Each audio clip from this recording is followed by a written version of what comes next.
Welcome back, guys, to the Futbal Biz podcast. As always, I'm Graysen and Hunter. He is Hunter Boyven, and we have a lot to talk about today. It's been a week to say the least. We hope everyone had a happy holidays for those who celebrated, and a happy New Year. I know that we did, and from us to you, we hope that you had a good holiday. And unfortunately, with that holiday, there was some unfortunate news in the football world, and we're going to start with that. One of the greats of the game, arguably the greatest of all time, before the likes of Messi and Ronaldo, winning 3 World Cups, a absolute legend of the game. Rest in peace to Pele. Yeah, one of the most tragic losses we've had in a long time. Obviously, he was old, and it's not like the craziest thing, but it's still very sad. It's a big loss for the community. It's one of those names that's just synonymous with the sport. When you think of soccer, if you're not thinking of Ronaldo or Messi, you're thinking of Pele. Like he was that guy. He was most likely the reason that people like Ronaldo and Messi got into the sport. So obviously he played well before our time, but the influence has always been there, and he's been active in the community uh, constantly since his retirement. So and it's very sad to see, and I think everyone saw the post made by various teams and players. Clearly, this is a big loss for everyone. Yeah, it's definitely the biggest loss we've seen since Maradona, and arguably one of the biggest ever. I was lucky enough to see him in person back in 2013. He was at Gillette Stadium for the Brazil-Portugal friendly, and I actually got to see Eusebio there too, right before he passed away. Um, so yeah, it's a huge loss, and Pele is one of the best ever. He was having some health issues, unfortunately, so um, it didn't really come as a shock, unfortunately. But he was surrounded by his family. He was able to be remembered by those who loved him, and um, yeah, it's just a testament to how great he was for how many teams and players gave their condolences to him and his family. Um, yeah, and I mean, I know the likes of Ronaldo did, and Neymar and many others. So, huge loss. There were moments of silence held across the world for him, and um, I absolute farewell to Pele, one of the greatest to ever play the game. No disputes there, and he's one that's definitely going to be missed. Yeah, very unfortunate. I don't think there's much else to say on my end for that. But again, rest in peace, Pele. Yeah, just very sad. Yeah, it's a huge loss for the community for sure. And yeah, this episode will now be attributed to the great man that was Pele. Now, moving into a little bit of a better note, we're going to start off with arguably the biggest transfer I would say that we saw over the past week, and that was that Cristiano Ronaldo is leaving Europe and going to play for Al Nasser in Saudi Arabia for 200 million euros a year, a 2 year deal. Joining the likes of Luis Gustavo and Vincent Abubakar, other former European caliber players. But yeah, what were your original thoughts on Ronaldo moving to Al Nasser? I remember the rumors starting during the World Cup, and it was quickly dismissed by a lot of people. So I honestly didn't think much of it besides to make some jokes about it. Didn't really expect it to happen. And then I'm seeing this, and I'm uh, definitely shocked. I think it's kind of hypocritical in a way because there were a lot of interviews he's had where he's been downplaying other older professional players who have moved on to lesser leagues than the top five European leagues, and he goes on to do the exact same. And it's not that it's a bad thing; it's just like to come from someone like that who is meant to be one of the best players in the entire world, doing something that you didn't need to. That this feels exactly like a money chase. I don't see where the passion is in this transfer. You could have gone to a project in America. You could have gone back to Sporting. Could have gone literally anywhere. I mean, I know a lot of people weren't. really up for signing him, but I don't know. I definitely really don't like this transfer, if I'm being completely honest. Yeah, I agree. I'm not a huge fan of it either as a big Ronaldo fan. It was only 5 years ago where I saw him play for Real Madrid. Um, yeah, it just doesn't really make a lot of sense to me. Now I get why he went. If I was given the opportunity to make $200 million a year, obviously I think you're going to take it. But that being said, I think he chose money over passion in this case. I don't really think that's too much of a controversial take because he did. Um, and yeah, it's hard to say where he goes from here. I would have rather seen him go to the MLS. It would have easily been the biggest signing MLS has ever had. Now, MLS is doing its very best to try to get rid of the retirement league tag, but you're still going to take Cristiano Ronaldo. I mean, come on, he's one of the greatest players of all time. He has the most goals scored by anybody ever. Um, and he's a serial winner. So I mean, he's going to easily win the Saudi Pro League with Al Nasser. I don't really think there's much debate there. I think he's going to eat the league up for breakfast, but it just doesn't make a lot of sense. Really, and I was quite surprised that he left. And yeah, I mean, we'll see how he does, how he fares there, and really how he goes along. This is someone who is probably one of the richest football players of all time, from your contracts alone, um, your brand deals outside of the sport. It's more adding to the fact that it just doesn't make any sense. I don't know. I mean, yeah, he's gonna stat pad like crazy in this league, which is good for him. He'll probably end his career with the most goals of all time and not even be touched for the next however many years. But I don't know. I really don't like this at all. I can't say too much other than that. Yeah, exactly. And yeah, he is one of the richest players. I think the last time I looked, I think he is a billionaire. And I'm if pretty not, sure soon. But I don't. if he's not, he's very close because he has the giant deal with Nike. He's Mhm. got his own branding with the deodorant and the underwear and other uh, types of products he has. I can't think of all of them right now, but um, he is extremely marketable and makes a ton of money from things outside the game. But that being said, I mean, it is still $200 million a year. Uh, Now, my dad actually made a good point about financial fair play, which I realize financial fair play doesn't exist out in Saudi Arabia. Yeah, So they are able to kind of sign these guys for these lucrative amounts of money.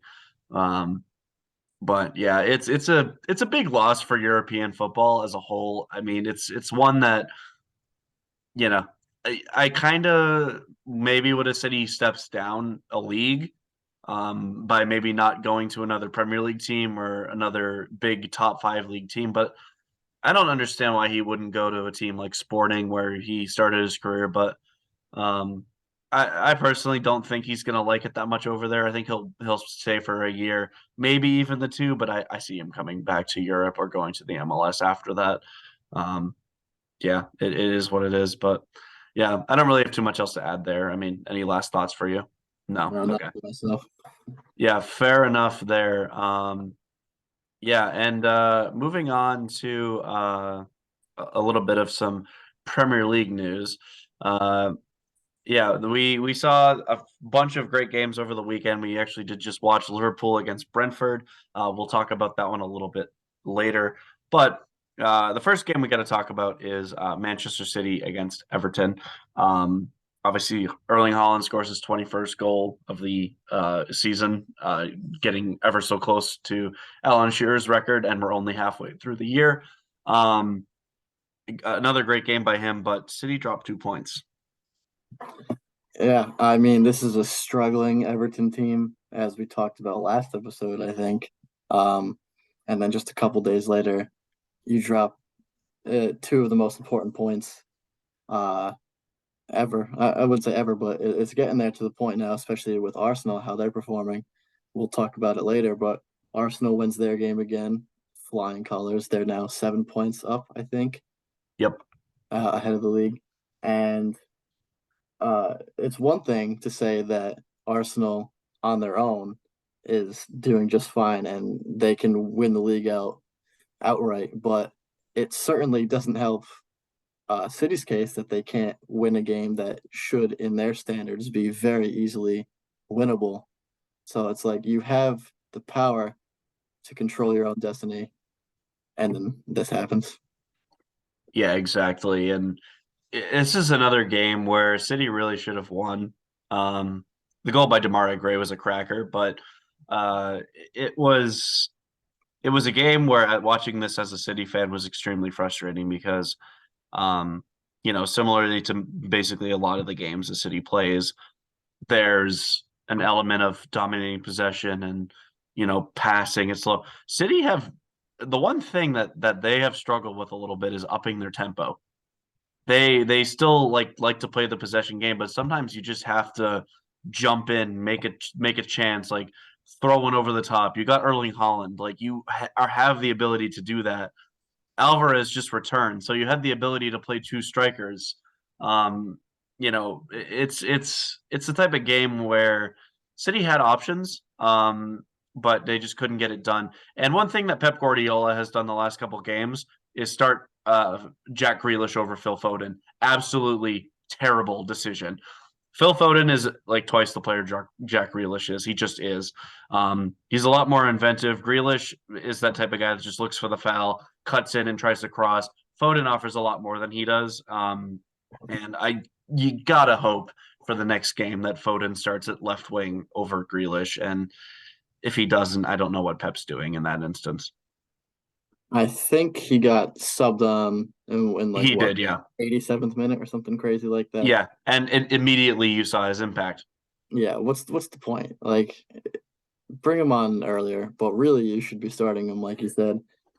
I don't want to completely discredit Grealish, but in this case, this is a night and day difference. You have to start if Foden's healthy, which I believe he is. Yep. He's an easy start over him, and his chemistry with the team is incredible. We saw obviously before the break, like they were on a roll, well before the World Cup. So I don't, Before the Brentford loss, they were, yeah. yeah, it's a different story, but it's like this is an easy start. I don't see the issue. Maybe it's an attitude thing, or maybe Pep just doesn't know what he's doing right now. But I think next game, this is urgent type business. You got a Yeah. lot of games left, but still, you don't want to be down 10 points. Yeah, exactly. Obviously, Arsenal still does have to play City twice, so a lot can happen in those two games. Um, so there's a lot of uh, still to play for, of course, but I think it'll it's come down to those games probably. it very well could. But the thing with City is they got to hope Arsenal bottle it somewhere else because even if City does win those two games, Arsenal would still be a point ahead. So, um, it's one of those cases where you still got to hope that the other team doesn't falter somewhere. But City also have to win the important matches. Otherwise, what are you going to do when it's April, May, and you're still down a few points to Arsenal. Um, and moving into the other big game that had top four implications is Newcastle against Leeds. Game ended 0-0. Leeds just came off a loss to Man City. Um, but I mean they played really well against Newcastle. Newcastle will look at this as two drop points. Yeah, I didn't get a chance to watch this game. But as far as the table goes, I'm not too worried for Newcastle. I think they have the quality, and I'll say the same for City. I think they have the quality to stay in the top four. I don't know the aspirations as far as Newcastle goes. Like, do they expect that they can win the league? Personally, I don't think so, but I think they are well aware that they are strong contenders for a Champions League spot. So, in the same way, with different context, this was just as important of a game as it was for City. What's going on here? Credit to Leeds. This is great for them if they want to stay in. But you got two, three juggernauts behind you as far as United, who are a little bit more informed now. Liverpool, barring the game that just happened, and Tottenham, who are just not good. You're lucky that those are the people behind you right now, honestly. Yeah, exactly. And Newcastle, I think their aspiration this season is definitely top four. I don't really see why they would aim any lower than that. Um, they've made it to the Europa League before, but that was kind of a fluke. I think this Newcastle team is a lot better. I think that they easily have the ability to make top four, and you know, I think this was just kind of a one-off game. Leeds aren't a bad squad, aren't a bad side. We've seen a lot from them this season. They did beat Liverpool at home, breaking the Van Dijk record of I think it was 70 matches unbeaten at home, something like that. Um, so Leeds have shown some promise this season, and yeah, I mean they're not to be discredited, but Newcastle definitely going to look at that one with some discontent as of what could have been for that game. And then, yeah, Arsenal did win their game 4-2 against Brighton. Brighton is a good team. Missing a couple guys. They were missing Caicedo and McAllister, which I would say are probably their two best players. But overall, they did play pretty well, but they just couldn't handle Arsenal. Arsenal got to the front foot very early. Goals from Saka, Odegaard, and then Nketiah and Martinelli in the second half. Uh, it was an offensive day for them, and yeah, they're flying. Yeah, I'm definitely not worried about Arsenal right now. Obviously, I think they play Newcastle next, so that's going to be a wildly important game for top four applications. I want to say that this is either an Arsenal win or a draw. I don't see Newcastle coming out on top here. Who's at Uh, home for that one? I'll double check on that one while you give your insight. Yeah, exactly. I think Arsenal is the team to beat right now. I mean, they only have one loss. It was against I believe Man United. And yeah, they've shown that they're capable of winning. I think the biggest test for them right now is their depth. They have a great starting 11, but where the likes of City, even at this point, United and Liverpool have the advantages, they have deeper squads. And the biggest question for Arsenal is can their starters either stay fit or uh, how strong is their bench? Agreed. One, I will say this is Arsenal at home, Ooh, okay. so that'll definitely have a little bit of a say there. I I'm not worried about Arsenal at all. I truly think that this is their season and uh, they're in control of their destiny. Uh, of course, injuries change everything. Let's just say hypothetically, everyone in the starting squad is healthy. I see no issues here. Going forward, their subs, although missing name recognition, they're good enough to keep the tempo going. It's like no solo stars on the bench, but it's clearly working and it's good enough. Whether it's tactic based, passion based, whatever it is, it's getting the job done. So I'm really not worried uh, as far as their future goes for the season. Fair enough, yeah, and yeah, I think they're definitely the team to be right now, and we'll see how they fare for the rest of their season. Somebody who is should be worried are the next two teams we're going to talk about, which are Spurs and Chelsea. Tottenham had a very bad loss at home to Aston Villa.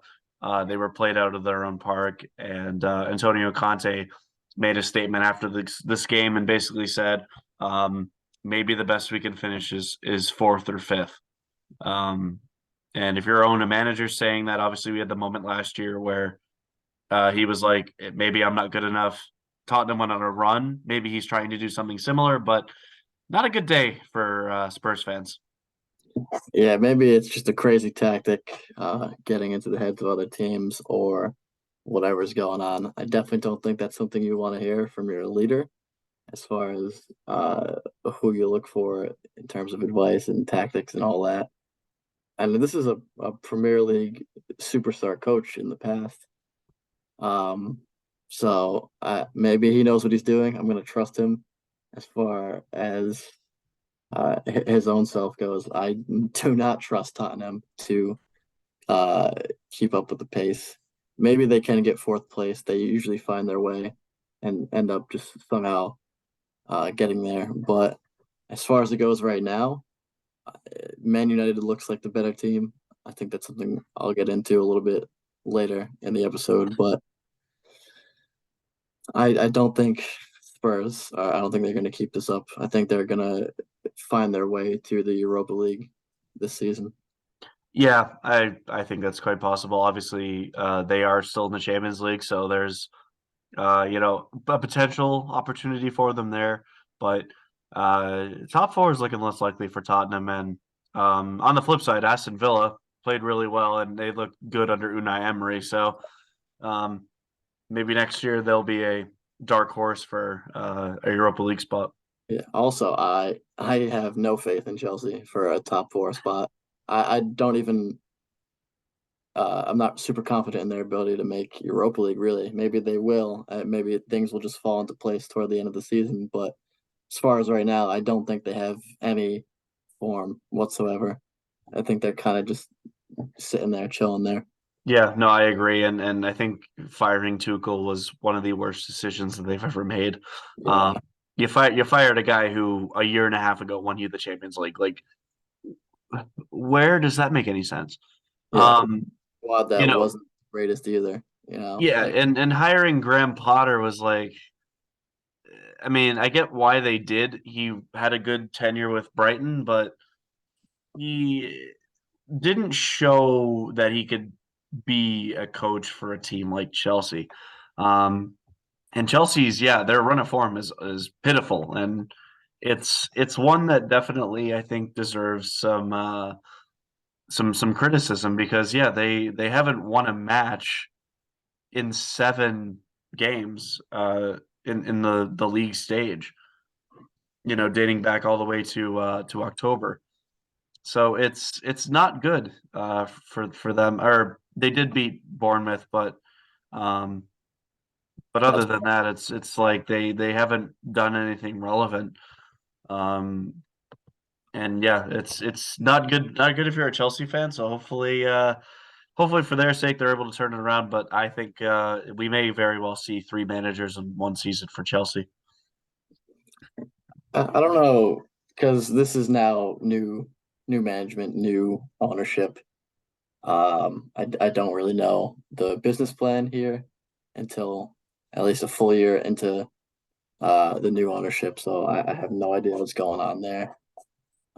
This is also an American owner now, Yep. so you never really know how seriously they take this and how much they know about sport.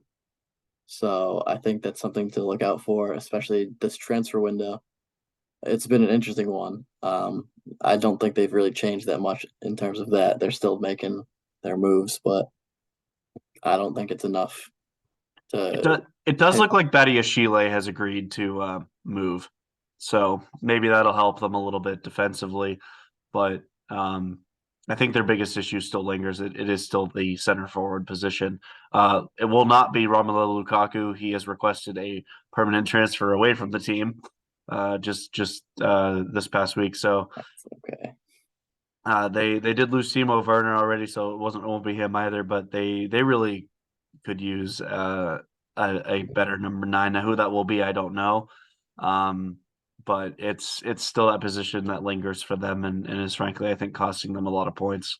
They have Nkunku now. I don't think he's played yet, but Well, he's going over in the summer.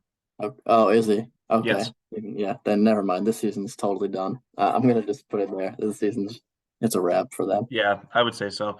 And yeah, they'll be lucky to get Europa League at this point. Maybe Europa Conference League if they can manage to get like 6 or 7, but I just don't see it for them, unfortunately. So yeah, and then obviously we did just see Brentford play Liverpool. I mean, not really much to be said there. I mean, it's Brentford's first win over Liverpool in I don't know how many 85 years. 1938 was the last one. Darwin Nunez, man, that's Dreadful. Another I dreadful performance from him. I feel bad. I want him to find his form. As a neutral looking at this, I like him. I just think this is kind of ridiculous now. He's been gifted chances several times, and it's your job. You're the guy up there. So I don't think there's much of an excuse. Great block by one Great of block the by Ben Me. yeah. So I credit to him, but at the same time, it's getting a little bit ridiculous now. So Yeah, it's becoming very apparent that he is having some issues adjusting to the Premier League. I think the physicality is doing it for him. He did, to be fair, he did put that one away. It just happened to be offside. It was a good run and frankly a good finish, but yeah, Liverpool's got to figure out something with him. I think maybe Gakpo will help because I think he'll play left wing and maybe take away some of the pressure off Nunez, but Gakpo is also that guy that could end up replacing Nunez, depending on how the form goes for each of them. And then when Luis Diaz comes back, now Diaz was a guaranteed starter when he was in this team, and I think he's gonna walk right back into the lineup because of how phenomenal he was. So it's gonna be tough, and Nunez is one that definitely needs to be wary of his current position in the team. this is the same thing that happened to Timo Werner when he first got there. Offsides goals galore, missing open nets, and For he was Chelsea, yeah. he was never given like a fair chance by the online community. He was just quickly, obviously, made fun of all that. I think it's the same treatment that Darwin is going to get if he's not really getting it already. So I would say if you're going to treat Timo Werner like that, coming from a different league, then this is the exact same thing in my eyes. If I'm being Yeah. completely The good thing with Nunez is he still is young. He's still only, I think, 22 or 23. So he has time to maybe grow into the league a little bit. But to put it into perspective, Erling Haaland is 22 and has 21 goals already. So obviously, I wouldn't expect that level from Nunez, but like, I don't think it's unreasonable to say with the chances that he's had, he should have at least 10 goals right now. Um, he has five in the league. He's got nine in all competitions, but I don't think it's unreasonable to say that he should have 10 Premier League goals right now. Just with the chances he's been given. He has still played with the likes of Andy Robertson and Trent Alexander-Arnold throwing crosses in to the box for him. So I don't know what else he could really ask for because he's got a great team around him and yeah, there's I no mean excuse for it. I don't think there's much of an excuse. no, there's not. And I think Liverpool sputtering today is going to hurt their chances at top four. They haven't looked as strong as they have in the past. And then the fact that Virgil van Dijk was wrapping his leg after halftime because he was subbed off at halftime for Joel Matip, that also might hurt them. We saw how they were without him a couple seasons ago when he tore his ACL against Everton. They were not the same. And obviously they didn't have Konate back then, so they still Yeah. have more depth in the position than they did, but it's not to say that Liverpool fans might be worried if Van Dijk is out for an extended period of time. That's an incredible leader you're missing out on. So whether or not you can replace the quality of play, which you may be able to with Konate, the leadership is totally missing there, and that's more important than people may think. Oh, absolutely. And yeah, it might be tough. I mean, obviously Henderson didn't play today either, so I mean that was another guy for leadership quality that they were missing. But um, yeah, no. Hopefully for Liverpool fans, Van Dijk is not out for an extended period of time because if he is, you're only going to see problems. There's no just discounting that one. Now that's really all we could say for the Premier League this week, but we do have a couple other matches from other leagues we want to talk about. The first, moving over to France, PSG, who's in first, did play second place in Lens. Lens ended up winning 3-1, which was kind of a shock for many. Now Lens was home, but still, PSG did score first through Hugo Ekitike, who I hadn't heard of before this match, but he's a young player on loan from Reims. Young striker. He partnered Mbappe at the top. It was a bit of a different look with this PSG side without the likes of Messi and Neymar. but then Lens get goals from Frankowski, who did used to play for MLS, the Chicago Fire. Good export for MLS there. Lois Openda and Alexis Claude Maurice. Um, and yeah, it's PSG's first league loss of the season. Obviously, they didn't have two of their star players, but you still would hope that a team that has Mbappe, among others, to win this match. Yeah, no, you came off a win the few days earlier against Strasbourg. No Neymar, no Messi is obviously gonna mess with anyone's head. Like that's two losses that you really can't make up for. I think PSG is one of the few teams that in that situation could totally make up for that. Again, you have Mbappe, and beyond that, the squad depth, midfield, and defense is insane. So even if you're not banging in goals, you should not be conceding three. Uh, of course, Lens is in second place, I believe, second or third. They're second, Um, 4 points off so the top. yeah, not only are you losing in a first place position, you're losing to the team that's right behind you.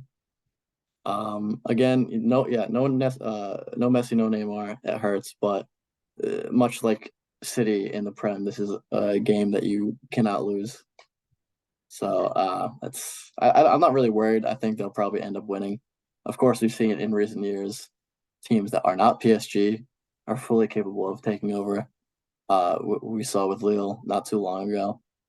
So maybe it's not guaranteed, but I think when Messi comes back and Neymar come back next game, it'll be completely different. Yeah, I think so too. And yeah, Lens do have actually a couple MLS exports in their team. For Frankowski who scored, but also former New England Revolution forward Adam Buksa. Now he didn't play; he has had a long injury hit, but he's one that I hope comes back and has a lot of success with Lens because as a Revolution fan, it's nice to see our guys doing well in other leagues. So. And actually mentioning that one hire that was made recently, Club Bruges hired Scott Parker. Um, Really? Okay. yes, it's one that I saw recently, and we didn't plan to talk about it, but yeah, he was hired at Bruges. And as a Canadian fan, I absolutely hate it because I mean, two of our best players are in that Bruges team, and now they're being managed by a guy who lost 9-0 to Liverpool in the Premier League. Well, that's insane. I had no knowledge of this before this episode, so I really don't have much to add to that. But well, that's crazy. Yeah, it's insane. I don't know where Philip Clement went. It looks like he went to Monaco. Um, so yeah, they replaced him with Scott Parker. Well, that just means that uh, Scott Parker is, as we speak, a Champions League manager. Oh my God, they're still in it. Yeah, they're playing in Benfica. So Oh man. who let that happen? How do you let a guy from Bournemouth, a guy who lost 9-0, 9-0, like a guy who got relegated with Fulham too? How do you let that guy become a Champions League manager? Like, where are his credentials? Where are Scott Parker's credentials that say that this guy, who was going to relegate another team if he stayed in the Premier League, Bournemouth were going down. There was no hope for them. They've looked way better since him. He already relegates one team. He was going to relegate another one, and Bruges just look at that and say, "Oh, this guy, great coach." He's got a great manager. He's got a great agent. Whatever's going on down there. Clearly he does because there are so many better options. Like Mauricio Pochettino is still out there. Like, I would have taken I don't want Claudio to. Ranieri, the guy. Yeah, dilly ding, dilly dong. Yeah, Champions League. He's at least been there before. He won a shock league title with Leicester. He didn't do anything for Watford last season, sure, but it's still I would still take that guy over Scott Parker. Like I would take Vincent Company for Burnley in the second tier of the English like championship. I would take him over Scott Parker. Parker is a terrible coach and should not be the This is coach passion, of Club everyone. Bruges. This is great passion. We love to see it. Like, oh my god. Anyway, moving on from that. It's cool. Um, it's horrific. But anyways, moving on to La Liga, and there were a couple big moments in La Liga. The first we're going to talk about is Barcelona against Espanyol. And this match was uh, nothing short of insanity because it was 1-1. Obviously, it's the Catalan derby, two teams that really don't like each other. But at the center of it all was a guy we have gotten used to recently with the World Cup, and that would be Mr. Mateu Lahoz. Referee of the Argentina Netherlands game, the one that booked guys like it was giving candy out to children on Halloween. This guy once again was at the center of this game. There were more yellow cards than I think there were almost more yellow cards than there were substitutes. It was crazy. It was absolutely crazy. What were your thoughts on this match? I will say one fun fact I saw before even getting into that De Jong is the only one in both of those games who did not receive a card from this That's referee. that's actually crazy. It's interesting. I don't see him as a dirty player anyway, but Me neither. regardless, this is another example of a soft referee. Of course, in both games, there's going to be moments there were where cards were absolutely necessary, but what combined 30 plus, almost 30 There in were, both games including the two red cards, because both of them were second yellows. There were 16 in this match. in this match alone. Yes, Okay, well, let's say in those two games, 30, just over 30 over 30. There were over cards. 30. Where did you learn to referee? Did you get left out of games as a kid at the playground that you are now so butthurt about the littlest things? This has to be a personal issue because no one does this, and not two times in a month, two times in the span of a month, dude. It's ridiculous. I Yeah. mean, I don't know. Kind of ridiculous. It's very ridiculous. Yeah, I don't think that he should see another match. He will. I'm He sure he he will. will. And Spanish referees have been questioned in the past for their loyalties. Um, and yeah, it's one that looks really bad. Um, but actually, a little more about this game. Espanol actually just recently filed a complaint because from what I was reading, it was an article from ESPN that basically said that Lewandowski should have a three-match suspension due to something to do with Barcelona's finances. He was apparently supposed to be ineligible for this match, but a Spanish court actually recently delayed it.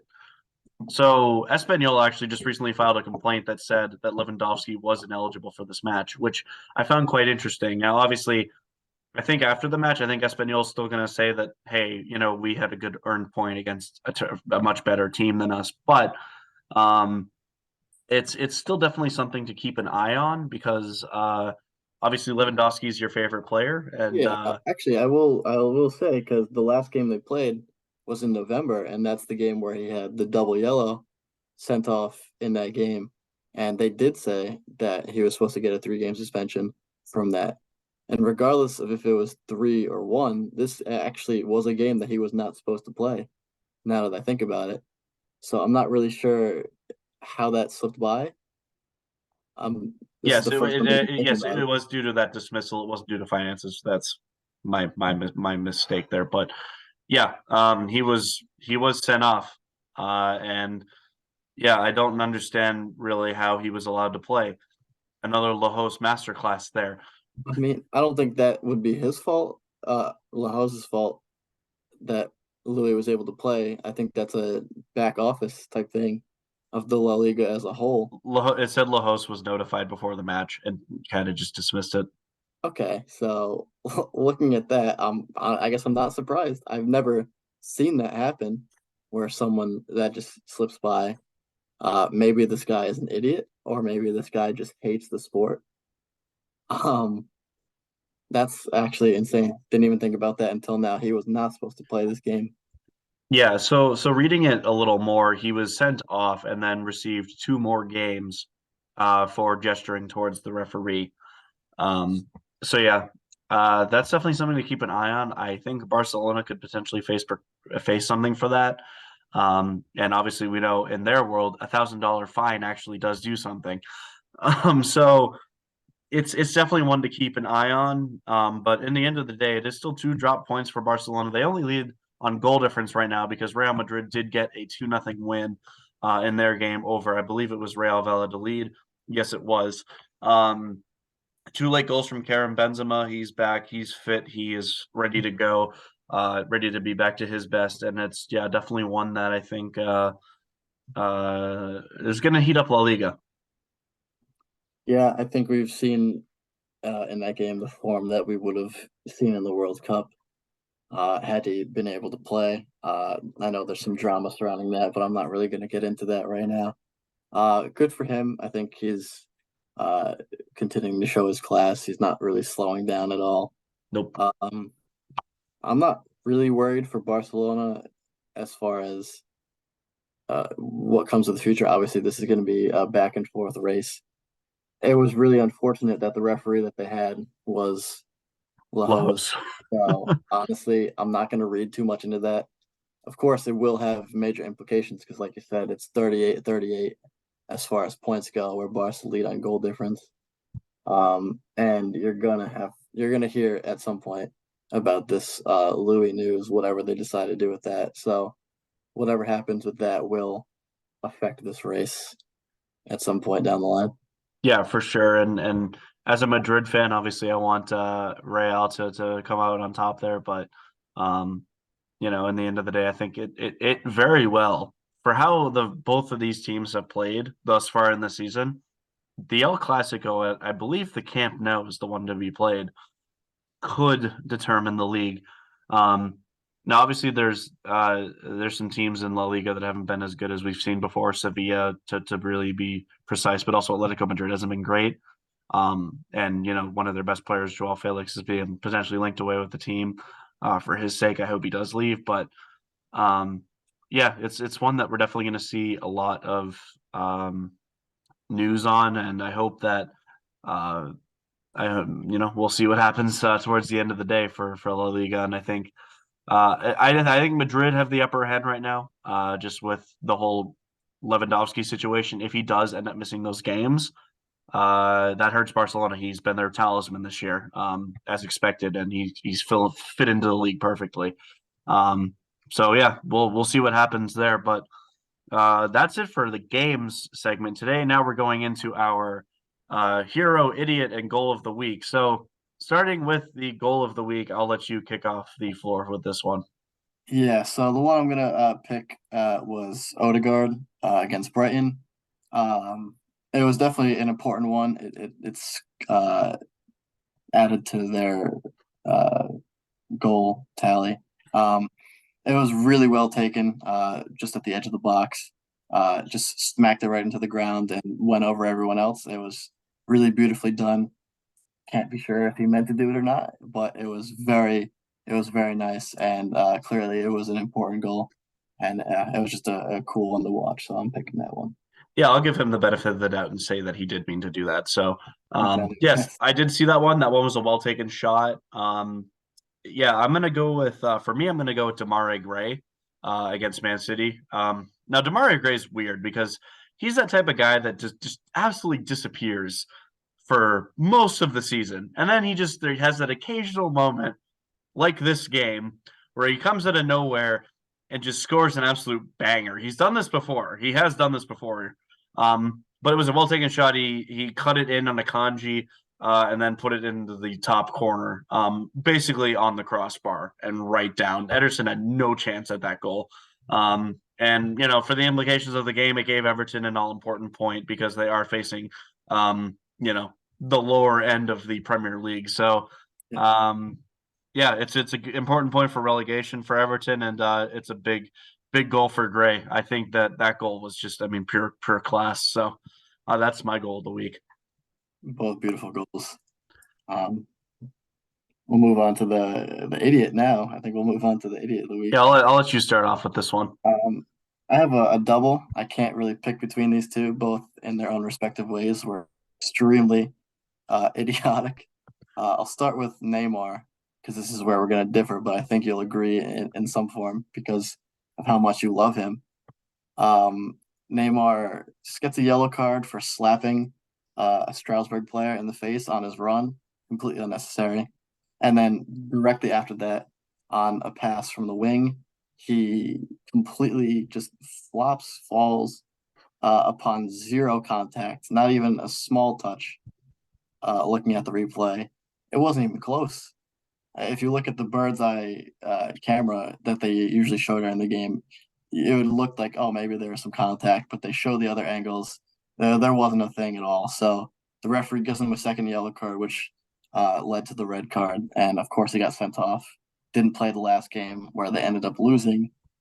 So that's at least half of my idiot of the week. And my next one, which a lot of people will agree on, Wout Faes. I don't know how to say his last name. Own goal brace against Liverpool. Um, really impressive, honestly. I think he was the man of the match, if I'm being completely honest. But because I believe you picked the same one, I'm going to let you give some insight on that. Yeah, I'm gonna give some honorable mentions first, because yes, I did pick Faze. Robert Sanchez was terrible against Arsenal. He should have saved the Martinelli breakaway, and then he also got a touch on the third goal, by Nketiah. He just didn't grab it, and yeah, that ended up being a goal. If he saves at least one of those, I think it maybe changes the game. I'm going to give also a shout out to Graham Potter for being just not a good coach for Chelsea right now.